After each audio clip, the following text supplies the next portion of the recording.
ආදම්බාව මන්ත්‍රීතුමා කාලේ විනාඩි 10ක් තියෙනවා. பிஸ்மில்லாஹிர் ரஹ்மானிர் ரஹீம்.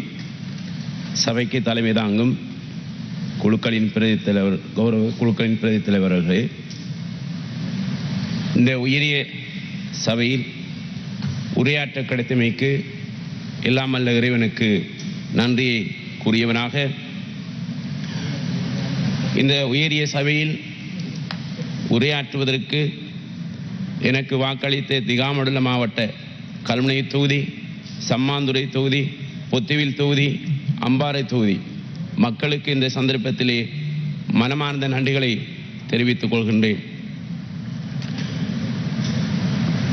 அத்துடன் இந்த உயரிய சபையில் உரையாற்றுவதற்கு எனக்கு உறுதுணையாக இருந்த தேசிய மக்கள் சக்திக்கும் நன்றியை தெரிவித்துக் கொள்கின்றேன். குறிப்பாக அனர்த்தங்கள் இயற்கையாகவே நடைபெறுகின்றன. இந்த இயற்கை அனர்த்தங்களினால் குறிப்பாக பல மாவட்டங்கள் பாதிக்கப்படுகின்றன. அதிலும் குறிப்பாக அம்பாறை மாவட்டம், மட்டக்களப்பு மாவட்டம், திருகோணமலை மாவட்டங்கள் பாதிக்கப்படுகின்றன. குறிப்பாக நான் வாழ்கின்ற மாவட்டம் அம்பாறை மாவட்டம். இது இயற்கை செழிந்த மிகவும் ரம்மியமான ஒரு மாவட்டமாக இருந்து கொண்டிருக்கிறது. அங்கு விவசாயம் மிகவும் முன்னணியிலே இருக்கின்ற ஒரு விடயமாக பார்க்கின்றோம். நாட்டுக்கு நெல்லையும் சோளத்தையும் பல்வேறு பயிர்களையும் தானியங்களையும் வழங்கக்கூடிய ஒரு மாவட்டமாக அம்பாறை மாவட்டம் இருந்து கொண்டிருக்கின்றது. மீன்பிடித்துறை எடுத்துக்கொண்டால் அங்கு 15,000 குடும்பங்கள் மீன்பிடித்துறையிலே ஈடுபடுகின்றார்கள், நன்னீர் மீன் உட்பட. அதுபோன்று ஆழ்கடல் மீன்பிடி போன்றவையும் அங்கு பிரசித்தம் பெற்றதாக காணப்படுகின்றது. கல்வியிலே திகாமடுலை அம்பாறை மாவட்டம் உயர்ந்த நிலையில் காணப்படுகின்றது. அங்கு ஒலிவில் பல்கலைக்கழகமும் காணப்படுகின்றது. ஒவ்வொரு வீடுகளிலும் ஒன்றுக்கு மேற்பட்ட பட்டதாரிகள் இருந்து கொண்டிருக்கின்ற ஒரு மாவட்டமாக நாங்கள் திகாமடுலை அம்பாறை மாவட்டத்தை பார்க்கின்றோம். அதுபோன்றுதான் உல்லாச பயணத்துறை உலகத்திலே பிரசித்தம் பெற்ற பொத்துவிலே இருக்கின்ற அருகம்பை, இது சர்ஃபினுக்கு மிகவும் பிரதானமான ஒரு அமைப்பாக பார்க்கக்கூடியதாக இருக்கின்றது. அதுபோன்றுதான் கனிமங்கள் நிறைந்த மாவட்டமாக அம்பாறை மாவட்டம் காணப்படுகின்றது. அதுபோன்று வர்த்தகமும் பிரதானமான ஒரு தொழிலாக இருந்து கொண்டிருக்கின்றது. குறிப்பாக கைத்தொழிலாய் நாங்கள் எடுத்துக்கொண்டமாக இருந்தால், குறிப்பாக மருதுமனை போன்ற பிரதேசத்திலே இந்த நாட்டினுடைய பிரதேசமாக இருக்கின்ற நெசவு கைத்தொழில் மிகவும் பிரசித்தி பெற்றதாக இருக்கிறது. இன்றும் அது உயிரோட்டமாக அந்த பிரதேசத்திலே காணப்படுகின்றது. இருந்தாலும் எங்களுக்கு தெரியும், இயற்கை அனர்த்தங்கள் இயற்கையாக நடைபெறுகின்றது. எங்களுக்கு தெரியும், உலகத்திலே ஏற்படுகின்ற காலநிலை மாற்றம், இந்த காலநிலை மாற்றம் இயற்கை அனர்த்தங்களை ஏற்படுத்துவதாக விஞ்ஞானம் கூறிக்கொண்டிருக்கின்றது. குறிப்பாக வடகிழக்கு பருவ பேச்சு காற்று ஆரம்பமாகின்ற போது, குறிப்பாக பார்க்கின்ற போது நாங்கள் வடகிழக்கு பருவ பேச்சு மூலமாக நவம்பர், டிசம்பர், ஜனவரி மாதங்களிலே நாட்டுக்கு அதிகளவான மழைவீழ்ச்சி கிடைக்கப்படுகின்றது. இந்த மழைவீழ்ச்சி மூலமாகத்தான் நாங்கள் நெற்செய்கையில் ஈடுபடுகின்றோம். அது மகா சீசன் என்று அழைக்கப்படுகின்றது. பெருமளவு நீர் மழைவீழ்ச்சி மூலமாக கிடைக்கின்றது. ஆனால் இம்முறை பார்க்கின்ற போது அதிகரித்த மழைவீழ்ச்சியானது அது வெள்ளப்பெருக்கை ஏற்படுத்தி இருப்பதை நாங்கள் காணக்கூடியதாக இருக்கின்றது.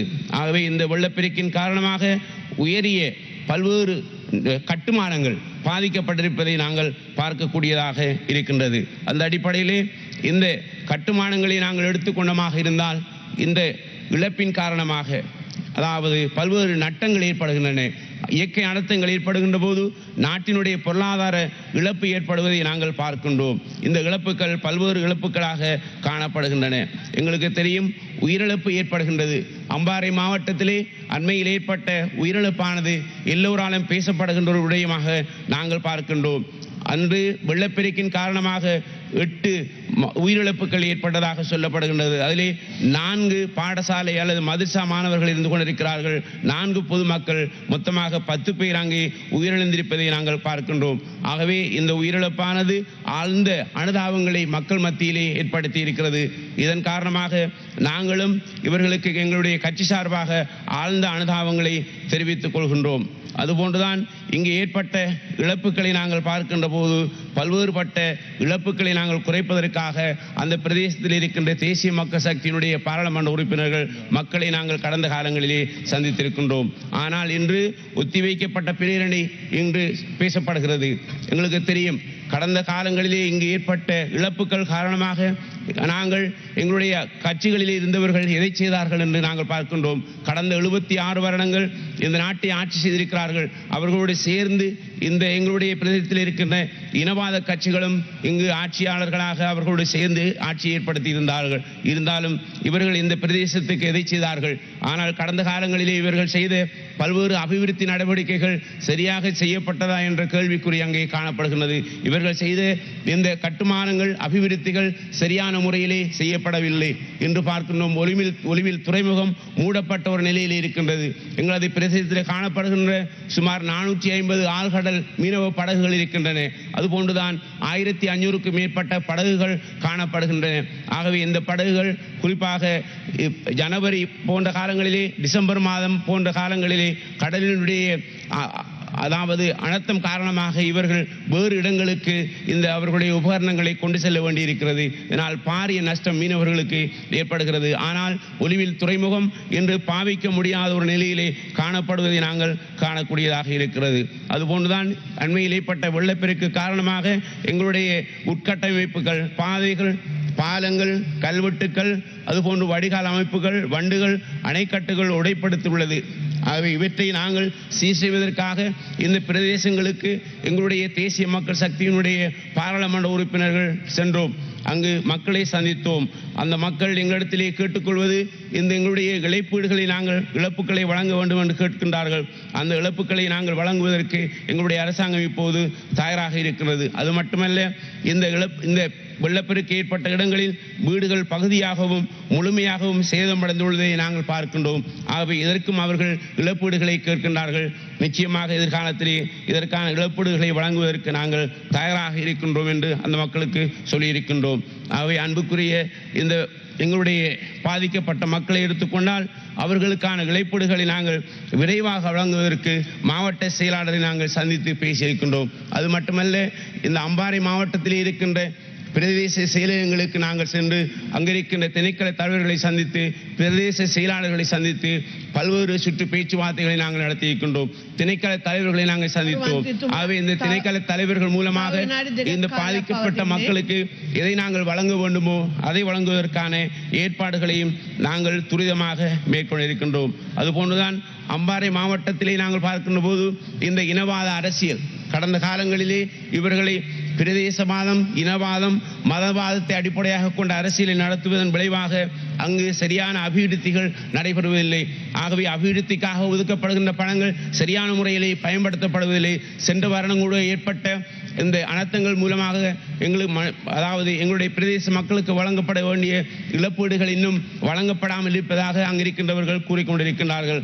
ஆகவே தொடர்ந்தும் இவர்களுக்கான இழப்பீடுகளை வழங்க வேண்டும் என்று நாங்கள் எங்களுடைய கட்சி சார்பாக நாங்கள் பல்வேறு மட்ட தீர்மானங்கள் எடுத்திருக்கின்றோம். விரைவாக இவர்களுக்கான இழப்பீடுகள் வழங்கப்பட இருக்கின்றது. அதுபோன்றுதான் அண்மையில் ஏற்பட்ட வெள்ளப்பெருக்கின் போது எங்களது மாவடிப்பள்ளி பிரதேசத்திலே நாங்கள் பார்க்கின்ற போது எங்களுடைய மாணவர்கள் அதுபோன்ற பொதுமக்கள் பாதிக்கப்பட்டிருக்கிறார்கள். அந்த பாதிப்பின் போது அந்த பிரதேசத்திலே மீட்பு நடவடிக்கைகளில் ஈடுபட்டவர்கள் இருக்கிறார்கள். குறிப்பாக சாய்ந்தமருது ஜனாசா நலம்புரி சங்கம், அதுபோன்று மாளிகைக்காடு ஜனாசா நலம்புரி சங்கம், கல்முனை அல்லது கல்முனைக்குழி சுழியோடிகள் சங்கம், காரதீவு மீனவர்கள் போன்றவர்களுக்கு இந்த சந்தர்ப்பத்திலே நாங்கள் நன்றிகளை தெரிவித்துக் கொள்வதோடு பிரதானமாக முப்படையினருக்கு எங்களது நன்றிகளை தெரிவித்துக் கொள்கின்றோம். இங்கு பல்வேறுபட்ட பொது அமைப்புகள், இந்த மதிசா மாணவர்கள், அதுபோன்று எங்களுடைய பொதுமக்கள் இந்த தண்ணீரிலே அடித்துச் செல்லப்பட்ட போது இந்த பொது அமைப்புகள் பல்வேறு விடயங்களிலும் எங்களுக்கு உதவி செய்திருக்கின்றது. அது மட்டுமல்ல, இந்த வெள்ளப்பெருக்கின் காரணமாக இடைத்தங்கல் முகாம்களிலே மக்கள் இருந்தபோது அங்கிருக்கின்ற நலம்புரி சங்கங்கள் இவர்களுக்கான சமத்துவ உணவுகளை வழங்கி இருப்பதை நாங்கள் பார்க்கின்றோம். அவர்களுக்கும் இந்த சந்தர்ப்பத்திலே நன்றி கூறி, இந்த சந்தர்ப்பத்திலே எனக்கு உரையாற்ற கிடைத்தமைக்காக நன்றி கூறி விடைபெற்றுக் கொள்கின்றேன். நன்றி.